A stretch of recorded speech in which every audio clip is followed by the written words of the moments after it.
When he stuck them sideways out of the bed, his legs felt as if they were doing a new thing, something they didn't understand. "Dress quickly now," said Mamma. "It's easy to catch cold after being so long in bed. I shall call your sister to help you." It was hard to keep upright. His legs were still sore in the places where they bent, his arms, too, when he held them up to go through the sleeves. "Feel funny?" said his sister Gladys. "Hold on to the bedpost while I fasten these buttons." "Why, Raymond, I do believe you've grown taller in bed, dear." He saw a face low down in the great wardrobe mirror. For a moment, everything in him stopped. A terrible, thin face, with perfectly round, shiny eyes, shadows you could almost see through, that belonged to a thing, not a person. Dull, tangled hair. "Well, how do you look?" said Gladys. She was putting a kind of jolliness into her voice. Her head came down beside his to see. She was healthy, different only in the way all people looked in mirrors. Mamma brought out his green suit with the white curly collar and laid it on the bed. He watched little creases being smoothed from its special cloth. "Is it Sunday?" he said. Lines folded deeper in Mamma's face, her bright eyes fixed on his so hard that he felt guilty and blinked several times. "No," she said in a low voice, "but you're to wear it today. I'm taking you to have your photograph made." Gladys squeezed him. "The doctor says you're a lot better now, Raymond. Won't it be nice?" He clutched her warm arm. Sideways through Gladys's hair, he could see Mamma standing still, watching. Silly little boy, he's frightened," said Gladys. "I had it done last year, you know that, and Mamma has, everybody has. There, funny boy." She brushed his hair till it was smooth, and cut off some little pieces and put them in an envelope. "Glad?" he said. "What are you crying for?" But instead of answering, she began to dab his face gently with a puff of her own powder. It was cold downstairs. Everything felt hard and big, and the linoleum looked like frozen water. "Button his overcoat up," said Mamma. "Stay quietly in that chair, Raymond, until the cab comes. Close to the fire." The yellow-tiled grate turned onto him an unfamiliar, quivering heat that made him blink often. Soon the little pains in his knees died out. He was damp and hot inside his clothes. "You must behave well," said Mamma. "Do exactly as the gentleman directs. Keep very still for him. That's the most important thing. Are you warm?" "The cab," Gladys called. "It's here." She came into the room. "Oh, how much better he looks. He'll be sorry to leave such a nice fire, won't you, Raymond?" They got into the cab. There was a strange smell of its leatheriness, and some kind of scent and pipe smoke were in the thick blue cloth of the seat and the padded walls. He sat between Mamma and Gladys and watched the tall roof stream past the window. "Isn't it fun?" said Gladys. "Listen to the horse's feet trotting as fast as he can go, and all especially for this little boy." When they climbed down the cab's iron steps, it was in a street with shops and high buildings. Mamma stopped to talk to the driver. "Come along," said Gladys. "Up we go. Let me help you, old Mr. Shaky-Legs." There were many stairs inside the building. Whenever they stopped, they saw more leading upwards. "Must be growing while we climb them," Gladys panted. She had both arms tightly round him, almost carrying him. From below, Mamma was calling softly and crossly, "Gladys, wait a moment, if you please. We must all go in together." They came to the last of the stairs, and there was a door that was partly made of glass, with printed letters on it. "Come," said Mamma. The man inside wore black clothes. There was no hair on his head, and he had yellow eyes that moved in a sort of liquid. He said, "So this is the little man, a bright chap. In no time you'll be as fit as a fiddle, hmm?" He held a hand out to Raymond. The fingers were dark brown, and some of the nails had split until you could see into the cracks. "Shake hands with the gentleman, Raymond," said Mamma. He could do nothing. "Not altogether surprising," said the man. And made a noise like a laugh, but he wasn't pleased. "Chemicals ruin the hands, madame. Sit down in this nice chair, little man." He began to talk to Mamma in a whisper, glancing sideways. The room was very big, with wide windows in the ceiling, but they were painted streaky white, and no sky showed through them. Tall, shining things, made of wood and glass and yellow metal, stood everywhere.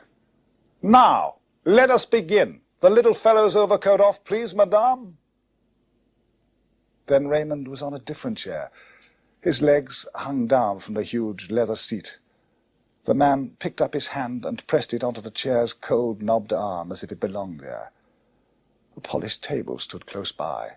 On it were a book made of leather and a shiny plant like Mamma's.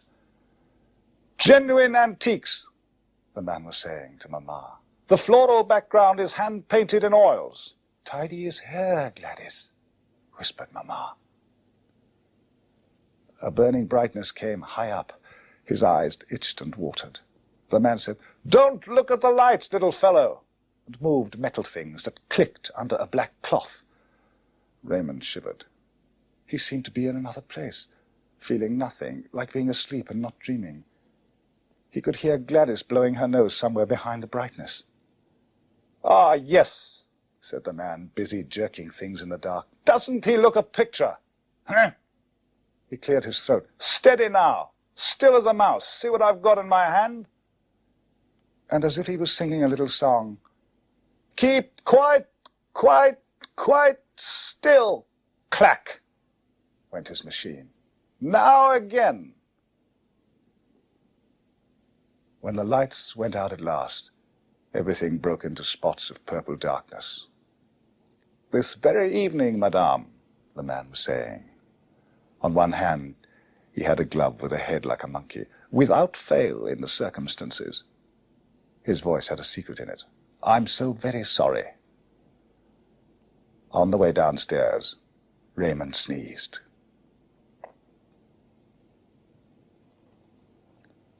He lay quietly in bed. When he moved, all the old pains jumped in his arms and legs, worse than weeks ago.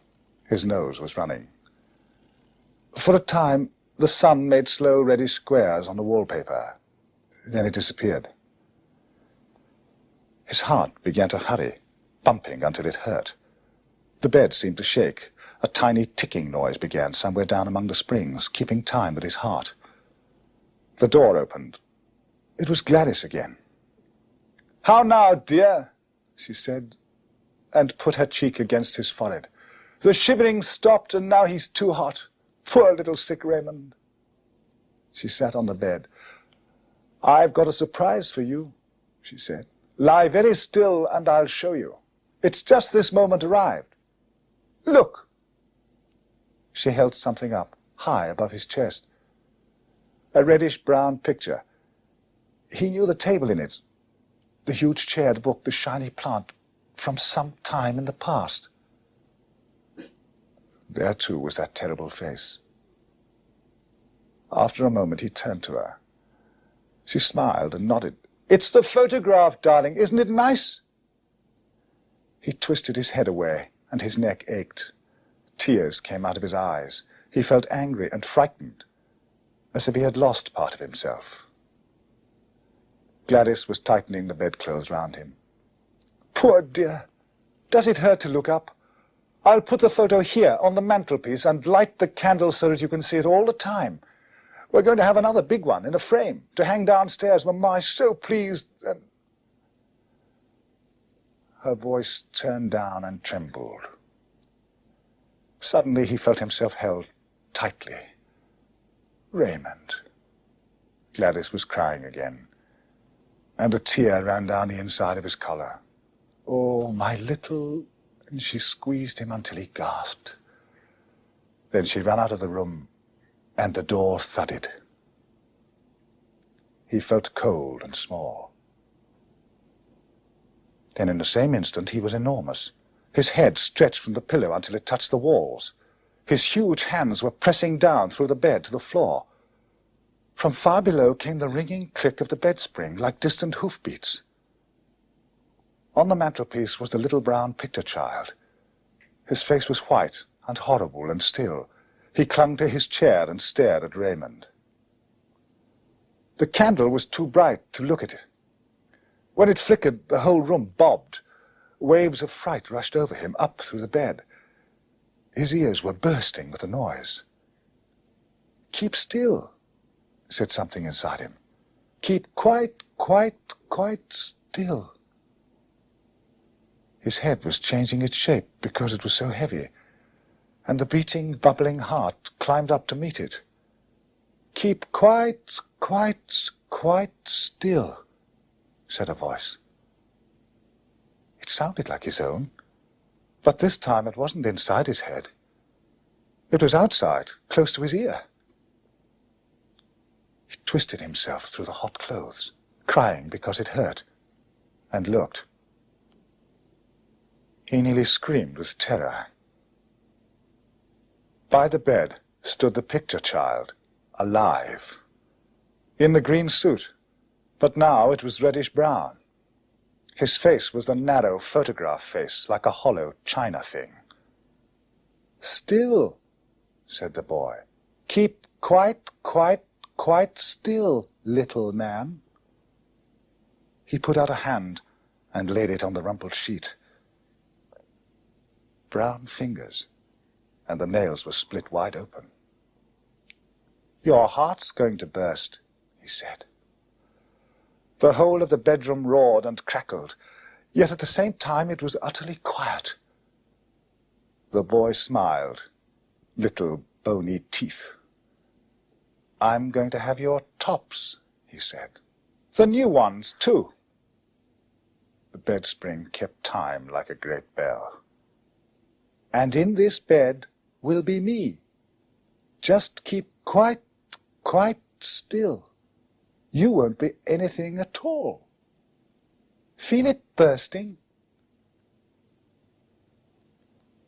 Downstairs they were arguing. "Crass folly!" She twisted a handkerchief in her fingers and tried to hold her lips firm, but they trembled. "Kindly remember, Doctor, that I am the child's mother. I wanted this memory of him to keep more than anything you could ever understand." "Nonsense, madam," said the doctor. "Think I wouldn't have told you if he was dying? But now I can't answer for what you may have done today. Let me see him at once." Halfway up the first flight of stairs, they heard the cries in his bedroom and ran the rest of the way. The doctor threw the door open. "Raymond!" He was crouching near the window in his nightshirt. But over it he had pulled a jacket of his best green suit. The trousers were clasped to his chest. His eyes were bright with delirium, staring towards the bed. I won't be still!" The screaming went on, hoarse and terrified. He didn't seem to see them. From the window ledge he snatched a picture book and held it tightly. "I won't! No! I won't go on the mantelpiece!"